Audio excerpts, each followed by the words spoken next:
सो हे friends, आज की video हम लोग इस टॉय कार को कन्वर्ट करने वाले एक रिमोट कंट्रोल टॉय कार में। लेकिन ये रिमोट कंट्रोल कोई आम रिमोट कंट्रोल नहीं होगा। ये आपकी टीवी के रिमोट या फिर डीवीडी प्लेयर या फिर कोई और रिमोट जैसे कि आरजीबी एलईडी लाइट के रिमोट से कंट्रोल होगा। तो सबसे पहले मैंने आपको अपनी टॉय कार को खोल लिया है। इसके अंदर पहले से एक मोटर और साथ में डबल एसएल के लिए 3 होल्डर्स और एक स्विच कनेक्टेड है। अगर आपके उसमें ये सब कनेक्टेड नहीं है तो आप उनको पहले कनेक्ट कर लीजिएगा, जो कि काफी ईजी पड़ता है। इसके बाद आपको चाहिए एक टच सेंसर स्विच, जिसका प्राइस लगभग 5 से 10 रुपए ऑनलाइन पड़ता है। ऑफलाइन मुझे पता नहीं, क्योंकि मेरे वहां मिलता नहीं है। इसमें आपके 2 पॉइंट्स होते हैं, ए और बी। बी में आपके 2 टर्मिनल्स होंगे, जहां आपको एक एक वायर सोल्डर कर देना है। ध्यान से करिएगा, क्योंकि काफी छोटे पॉइंट्स होते हैं।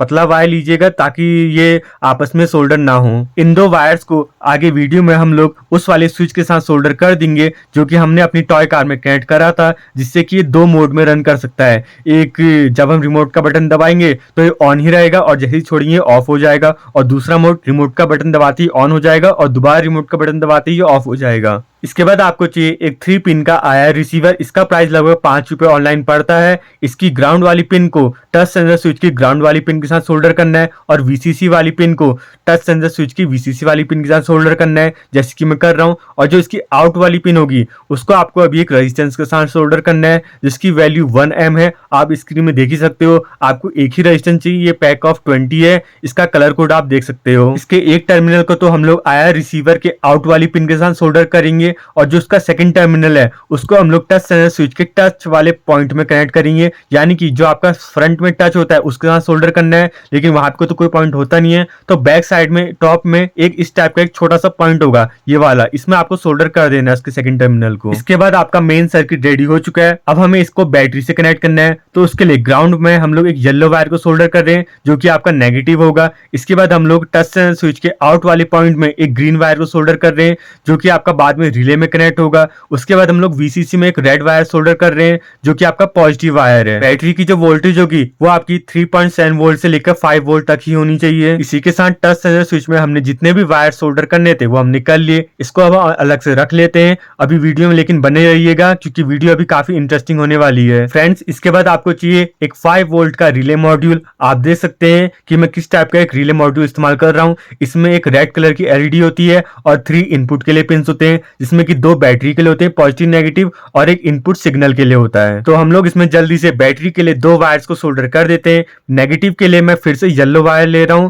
और पॉजिटिव के लिए इस बार मैं ले रहा हूं ऑरेंज वायर। इनपुट टर्मिनल में अभी हम कोई सा भी वायर कनेक्ट नहीं करेंगे, क्योंकि इसको हमने टच सेंसर स्विच के साथ कनेक्ट करना है। इसके बाद अब हम लोग मोटर में 2 वायर्स को सोल्डर करेंगे। पॉजिटिव के लिए मैं आपको फिर से ले रहा हूँ रेड वायर, और नेगेटिव के लिए मैं आपको ले रहा हूँ ग्रीन वायर। मोटर का मैं आपको प्राइस बता दूं कि इसका प्राइस लगभग 9 रुपीज पड़ा था, और जो हमने रिले मॉड्यूल इस्तेमाल करा उसका प्राइस लगभग 20 रुपीज पड़ा था। इसके बाद अब हम लोग मोटर के दोनों वायर्स को रिले के 2 टर्मिनल्स के साथ सोल्डर कर देंगे, जो कि आपका नॉर्मली क्लोज्ड वाले 2 टर्मिनल्स होंगे। आप उसको गूगल में सर्च कर सकते हो कि नॉर्मली क्लोज्ड कौन से वाले टर्मिनल्स है आपके वाले रिले में। इसमें से किसी भी एक वायर को आप लोग लूजली कनेक्ट कीजिएगा, क्योंकि मैं उसको अभी डीसोल्डर करने वाला हूँ। फिलहाल के लिए मैं इसको ऐसे ही कनेक्ट कर रहा हूँ, क्योंकि मैं रिले को अभी ग्लू गन से चिपका रहा हूँ, और उसके बाद जो कनेक्शन मेरे को सही लगेगा उसमें मैं इसको सोल्डर कर दूंगा उसी हिसाब से। तो यहाँ आपको मैंने देखा कि जो ग्रीन वाला वायर है उसकी लेंथ काफी अच्छी खासी है, तो मैं इसको डीसोल्डर करके बैटरी का जो नेगेटिव टर्मिनल है उसमें सोल्डर कर दूंगा,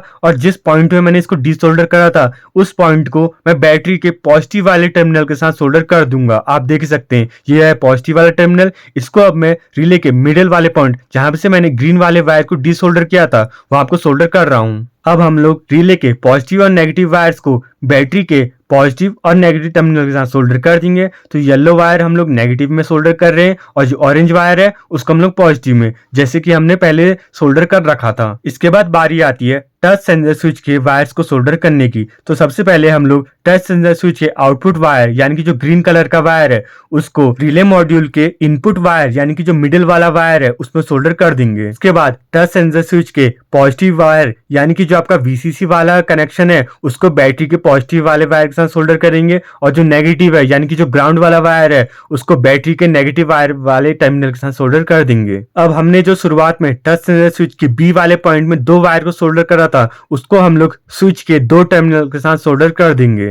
अब मैं आपको डबल ए साइज की 3 बैटरीज ले रहा हूँ। एक का आपको 1.5 वोल्ट है, यानी कि 3 का हुआ टोटल 4.5 वोल्ट, जो कि आपका रिले और साथ में टच स्विच और मोटर को चलाने के लिए काफी है। आप जैसे ही बैटरीज को बैटरी होल्डर में कनेक्ट करेंगे, तुरंत ही आपका जो मोटर है वो वर्क करनी स्टार्ट कर जाएगी। आप देख सकते हैं फ्रेंड्स, मेरे सर्किट में लेकिन एक छोटी सी प्रॉब्लम हो चुकी है। मैं जो टच सेंसर स्विच इस्तेमाल कर रहा हूँ, इसको मैं पहले भी काफी सारी वीडियोस में इस्तेमाल कर चुका हूँ, आप देख सकते हैं मेरे चैनल पे। तो यहाँ आपको जब हमने पॉइंट बी लिया था, उसका एक जो टर्मिनल होता है वो उखड़ चुका है, यानी कि वहां आपको अब सोल्डरिंग हो ही नहीं सकती है। तो अब ये जो कार है ये खाली एक ही मोड में वर्क कर सकती है। जब आपका स्विच यानी कि जो टच स्विच है वो ऑन होगा तो ये ऑन ही रहेगा, और जब तक इसका रिमोट का बटन प्रेस नहीं करेंगे तब तक ये ऑफ नहीं होगा। और इतना ही नहीं, हमें रिमोट के जो बटन है उसको प्रेस ही करके रखना पड़ेगा, जिससे कि ऑफ ही रहे, वरना हम लोगों को इसके ए वाले पॉइंट को भी सोल्डर करना पड़ेगा। मैं अभी आपको इसको रन करके दिखाता हूँ। आप देखिए, जैसे ही मैं आपको बैटरी को कनेक्ट करता हूँ मोटर तो ऑन हो जाती है,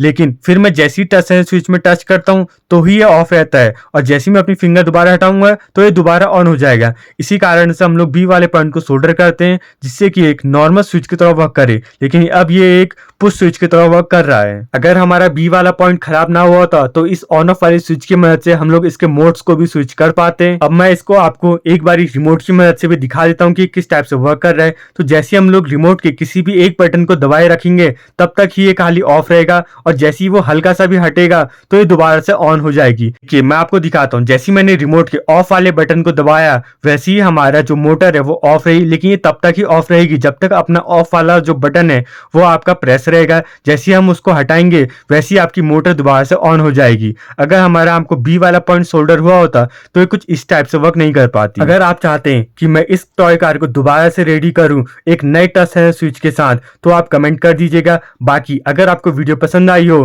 तो लाइक कर देना, और साथ ही अगर आपको इसी टाइप की टेक्नोलॉजी से रिलेटेड वीडियोस देखना पसंद है तो हमारे चैनल को सब्सक्राइब कीजिएगा, और कोई भी नई वीडियो को मिस ना करने के लिए बेल नोटिफिकेशन को ऑन कर देना, जिससे आप कोई भी नई वीडियो को मिस ना कर पाओ। Thank you for watching.